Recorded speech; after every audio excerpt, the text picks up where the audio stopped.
우리가 박 변호사님의 아버지 되신지 모르지만 박 변호사님 그리고 이상형 회계사님 저 이렇게 무료로 상담을 해드리는 거가 아마 10% 정도 되지 않을까 싶어요. 여러분들 선물 보셨어요. 축하드립니다. 저는 여기까지 오는데 감사합니다. 오늘 세미나는 아까 우리 박 변호사님이 얘기한 것도 있고 그래서 조인트 오너십에 대해서 조금 얘기하고 나중에 집을 어떻게 보호하는지 상가를 어떻게 보호하는지에 대해서 조금 얘기드리고 그리고 여러분이 많이 궁금해하시는 요즘 골프 치러 가기를 제일 많이 하신다는 시니어들의 그 얘기 양로원에 대해서 많이 얘기하시네요. 다 좋은데 지금 너무 좋고 건강하고 그런데 내가 혹시라도 치매에 걸리면 스트로크로 쓰러지면 어떡하나. 조지아는 부동산이 하나라도 있거나 세리가 죽었어요 조지아에서. 근데 부동산이 하나 있었어요. 쬐그만 땅이에요. 10만 불짜리. 그리고 15,000불이 여러 가지 합쳐보니까 주얼리랑 합쳐가지고 5만 불 됐어요. 15,000불이 넘는 그거는 베네피셜리가 있는 라이프 인슈런스 그런 거 아니고요. 그런 거 둘 중에 하나만 있어도 내가 윌만 썼거나 한국식으로 그냥 윌만 썼거나 누구도 같이 줘라 아니면 윌도 안 썼거나 하면은 프로베이트라는 코르트 과정을 거쳐야 제가 주고 싶은 사람한테 타이틀이 바뀌어집니다.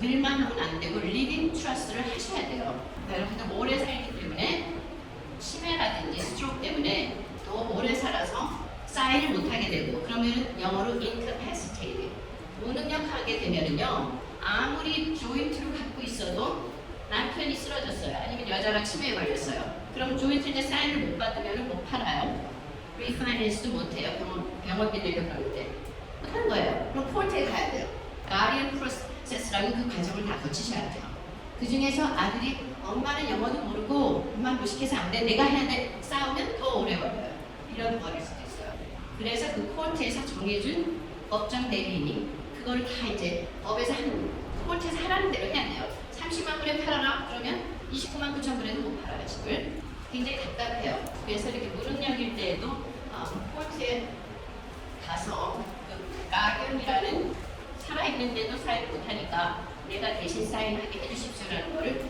과정이 굉장히 오래 걸려요 아까 박 변호사님이 조인트 얘기를 하셨는데 말씀하신 대로 joint tenancy with right of survivorship 이렇게 돼 있지 않으면 내가 죽으면 바로 가는 게 아니거든요. tenancy income 보통 브라더나 시스터 아들하고 할 때 이렇게 막 하시는데 그것도 또 프로베이트를 해야 돼요. 그 부분을. 그리고 여기에 계신 분 아니고 혹시 일리노이에서 오셨거나 플로리다에 잠깐 계신 분들은 플로리다, 일리노이 같은 그 13개 주에서는 tenancy by the entirety라는 게 있는데 이건 더 좋아요. 이건 수당에도 한 사람은 수당 못 가져가요. can't take it이에요. 그건 separate을 못하는 게 제일 좋아요. 사실은. 근데 이거를 그대로 갖고 있다가 트러스트를 설립해서 트러스트로 두 분 트러스트로 집어넣으면 프로베이트를 안 거치는 거예요. 쉽게 말하면 이 범인 과정이 너무 괴로워요. 그냥 저지 만들고 날짜도 막 지네들 맘대로 바꾸고 사람이 죽으면 6개월 동안 광고해야 돼요. 셀리가 죽었으니까 셀리한테 돈 빌려준 사람 다 나와. 이래갖고 6개월 동안 다 해놔요. 크레디터가 나와갖고 다 가져가고 문을 닫고 그 다음 시작이에요. 그럼 셀리가 윌로 누구 주라고 했는데 그럼 이게 제정신이야? 그럼 내가 아들은 20% 주고 딸은 80% 준다고 했어요. 그럼 아들이 또 들고 나와서 함수하는 거예요. 엄마가 이거 미쳤을 때 머리도 안 빗고 말이야 이도 안 닦고 정신 없었고 치맥이 있었어. 근데 아들이 이겨요. 트러스트 안 해놨기 때문에. 여러분들 그래서 왜 그 트러스트 살 때 건강할 때 두 분이 좋을 때 트러스트 해놨으면 이런 일이 하나도 없었어요. 거기서부터 시작해야 돼요. 돈도 엄청 들어요. 1, 2천 불이 아니에요. 많이 들어요. 그리고 여러분의 재산이 다 공개가 돼요. 프로베이트에 들어가면 셀리가 뭐뭐 갖고 있었고 누구한테 빚졌고 이렇게 다 나와요. 그런데 그럴 때 사기꾼이 또 들어오고요. 셀리가 지금 한 값이 5만 불인데 나 리할 거야. 이렇게 들어와요. 여러분들 이렇게 짐덩어리 남기지 마시고 깨끗하게 처리하는 거 아주 중요한 것 같아요. 그리고 서류가 있어요. Power of Attorney라고 그래요. 근데 그게 한국말로 법정 대리인이에요. 쉽게 말해서 내가 아프거나 외국에 가 있거나 하기 싫거나 귀찮을 때는 내 와이프가 하게끔 내 와이프도 못하면 아들, 딸 이런 식으로 쫙 줄을 세워놓으면은 여러분이 하는 대로 쓰러져도 곧바로 할 수 있고 콜트 안 가도 되고 얼마나 좋아요. 이거 문서 하나면 되는데 그러니까 여러분들 이제라도 잊어버리지 마시고 빨리 서둘러서 하세요. 그리고 이 파워 어터니에 들어있는 그런 문구 하나하나의 파워가 없으면 예를 들어서 아버지가 쓰러졌어요. 근데 요양원에 가고 돈이 없어요. 돈 다 스펜다운 했어요. 메디케이드에서 한 달에 뭐 8,000불씩 준다고요. 그럼 그걸 받아야 되는데 트러스트를 안 해놨어요. 그럴 때 파워 어터니가 와이프예요. 그러면 저희 엘더 롤을 하는 이 전문인들은 그 트러스트를 만드는 파워까지도 해줘요.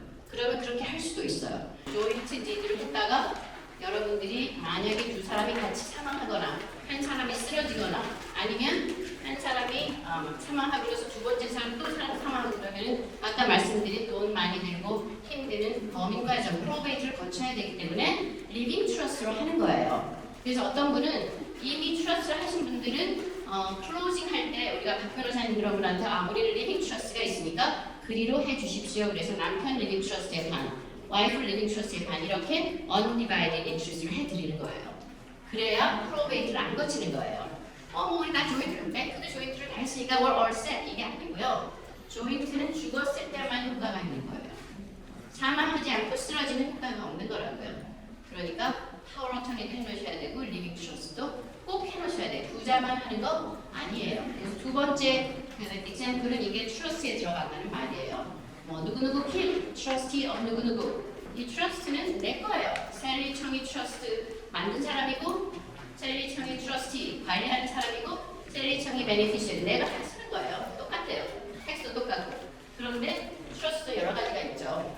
그래서 제가 서머리를 해드리면 리빙 레버커블 트러스트는 범인 과정 와이프에서 안 하는 거예요. 그 다음에 내가 스트로크나 얼사이머, 치매로 무능력하게 되면 내 뜻대로 해주는 거예요. 나를 먼저 관리해주고 와이프 관리해주고 아이들 남은 거 있으면 애들 주고 내가 죽으면은 이렇게 상속하고 상속할 때도 사실은 요즘 굉장히 세련되게 해요. 그래서 아이들이 이혼할 때 이혼 법정으로 안 가게끔 아이들이 뱅크럽을 해도 못 가져가고 뭐 이런 거를 다 집어넣으셔야 돼요. 사실. 그리고 내가 이 다음에 언제 죽을지 모르는데 3, 40년에 죽을 건데 그때 가서 아들 중에 하나가 manic depressive, 뭐 post traumatic syndrome, 그래서 disability를 받는데 아버지 엄마가 80만 불 줬다고 해서 그걸 다 잃어버려요. 그런 것 때문에 미리 아이들 트러스트를 서브트러스트로 해서 트러스트로 줘야 돼요. 그러면 government benefit도 받고 아버지 엄마 것도 따로 받을 수 있어요. 그리고 상속세는 자기가 갖고 있던 생명보험액까지도 포함이 돼요. 생명보험이 인컴 텍스는 안 되지만 상속세는 포함이 돼요. 내가 갖고 있다고는. 자녀한테 주는 게 과연 좋은 일이냐? 저는 절대 결산 안 됩니다. 아까 회계사님이 말씀하신 대로 35만 불 40만 불 넘잖아요. 그런 것들은 25만 불 벌었으니까 내가 아들이 이쁘다고 해서 아들한테 줬어요. 그러면 아들이 그거 팔면 5만 불 정도 이상의 세금을, 이건 정확한 숫자는 아닙니다, 회계사님. 그러니까 그렇게 내야 돼요. 그런데 아까 말한 대로 내가 죽었을 때 하늘로 올라가면 그랬으면 좋겠어요.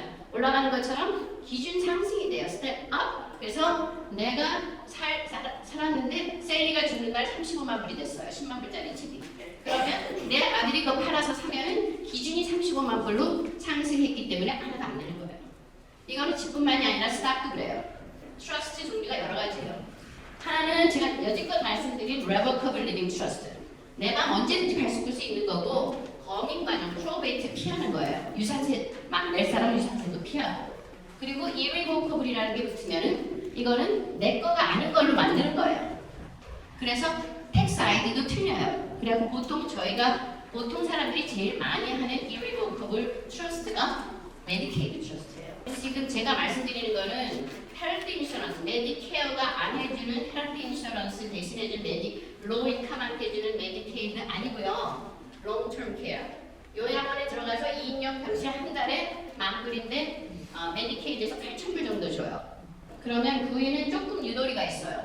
집 하나, 차 하나, 10만 불 정도는 갖고 있을 수 있어요. 그게 뭐 401k든 뭐든 간에. 인컴 캡이 있어요. 일리노이는 없는데 조지아는 내가 인컴이 2,313불이 넘으면 안 해주기 때문에 저희가 또 인컴 트러스트를 또 만들어 드려야 돼요.